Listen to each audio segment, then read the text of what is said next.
Greetings everyone. I'd like to spend some time reading from an excerpt from my Caravan of Dreams, an ongoing work, and this is from Volume 2.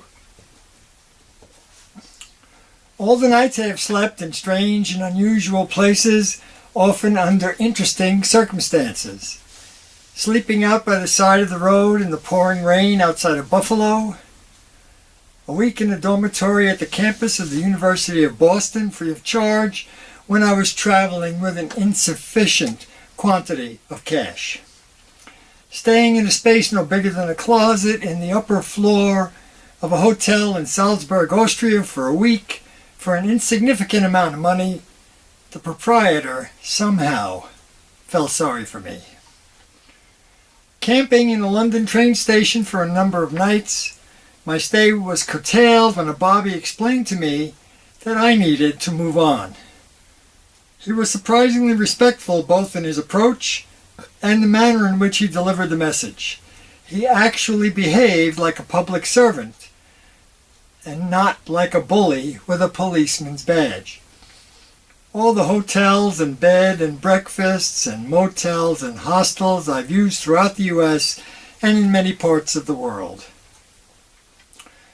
All the games I played on the streets growing up, all the long and excruciating hot summer New York experiences, always trying to keep cool, sometimes alone, sometimes with friends, and sometimes with friends and also feeling lonely.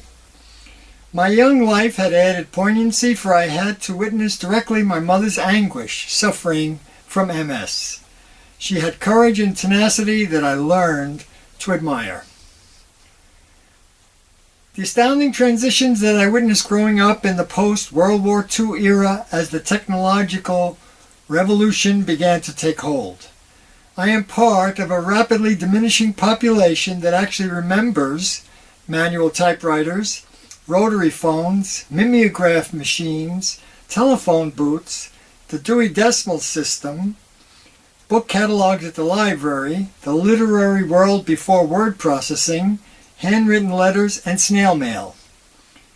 Data collection before the advent of electronic databases, manual cash registers that did nothing more than add up numbers. Using cash for transactions before the dawn of the credit card, creating and maintaining lists on paper, rabbit ears for enhancing television reception, and black and white TVs. The astounding array of rooftop television antennas that populated apartment buildings and tenements. Traveling to new destinations with physical maps in hand that you could get free of charge at just about any gas station.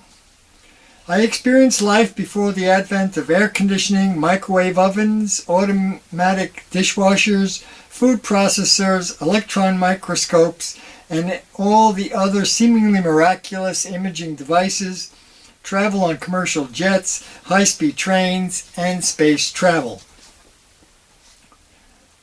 I can remember the pre-digital age and the beginnings of the computer epoch when monstrous computers were in vogue with enormous footprints that filled entire rooms and required exorbitant and continuous maintenance. They were about as smart and reliable as houseplants. I was an adolescent when DNA was unambiguously determined to be the molecular carrier of genetic information and therefore inheritance. I was an adult at the dawning of the public internet.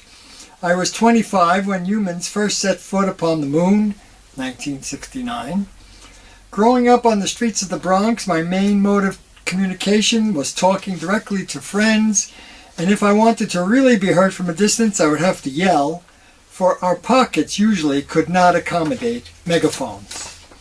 On the subject of pants pockets, when I left the house, I carried loose change, if I had any, and that was usually for school lunches or my summertime allowance of 10 cents per day. That was it. What I had in my pockets when I returned home was another matter entirely. They usually contained some samplings of where I had been and what shiny objects managed to capture my attention. The world of my growing up seemed simpler only because we knew a hell of a lot less about what was going on and what happened in more remote parts of the world that took a long time to reach our ears. Let's face it, humans are complex and enigmatic creatures. The human world has always been crazed, chaotic, and mostly inexplicable. I have such a compelling and abiding love of books and the written word, it is strange to have to report that my family household was nearly devoid of books. If we had bookshelves, it would have occupied precious tenement space for absolutely nothing.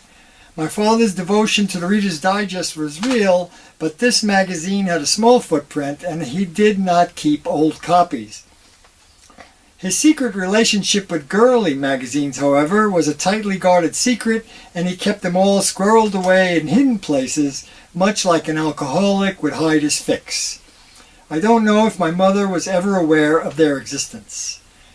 Dinner-time conversation never included a discussion of literary works of any kind, nor any semblance of music appreciation or the arts, even though my father often bemoaned the fact that his artistic ability, that was very real, was never fully developed. In the latter stages of my mother's ongoing battle with the insidious disease of MS, she developed a fondness for escapist literature that was usually borrowed from her friends. Besides members of the family that my father had to let into the apartment, we rarely had friends over except for the occasional neighbor. I never remember having guests for dinner. My dad had an elaborate set of rules for the care and protection of his empire.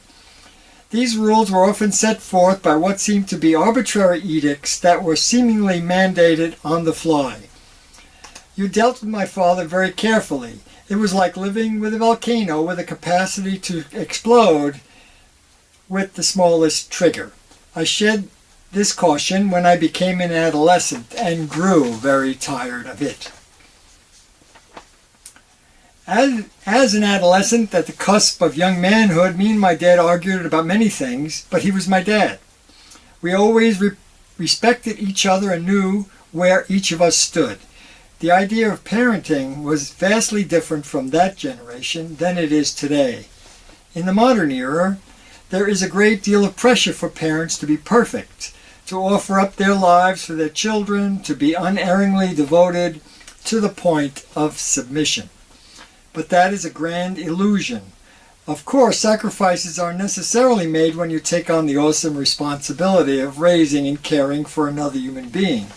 Ironically, parents may inadvertently exert a negative influence on their child's development when they sacrifice their own identities, when they cease continuing on the path of their own development. We never stop growing, nor should we. I am on the path of decline. This is as it should be. As tenacious as I may be on holding on to life, it does not change that ultimate reality, the final dismantling of the self. It is an intrinsic part of life. My goal in living is simply twofold. Living in the present in such a way as to create good memories for myself and those who might remember me, and to leave a legacy that adds something of value to this beleaguered human world. As of this writing, I have 4 grandchildren, with one currently enjoying that brief and wondrous sojourn in utero, 24 living cousins, 1 extant and quite ancient aunt, and an ever-growing extended family, including Julia's 3 grandchildren. This is what amounts to a small mob.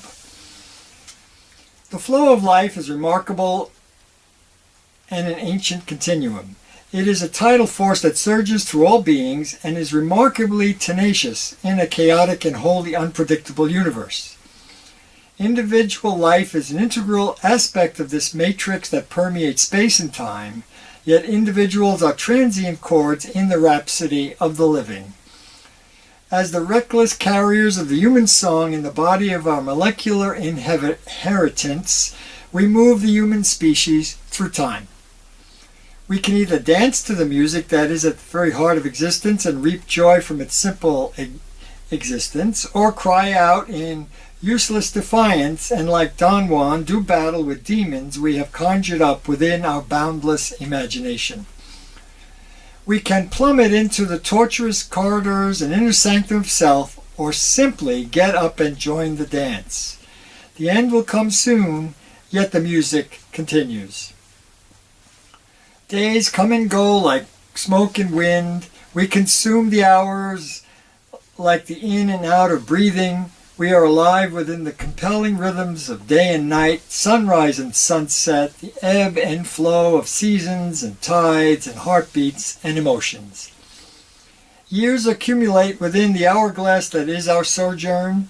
The face reveals the residue and traces of existence, and the eyes tell the most compelling story of all. I am sure the reader is well aware of the reality that the world will continue just fine without our continued presence. Our host of opinions, some based upon sound principles and reliable information, and others more chaotic and irrational, and our conclusions based upon the sum of serendipitous life experiences. I do my best to find the balance in the vortex of this often crazed existence.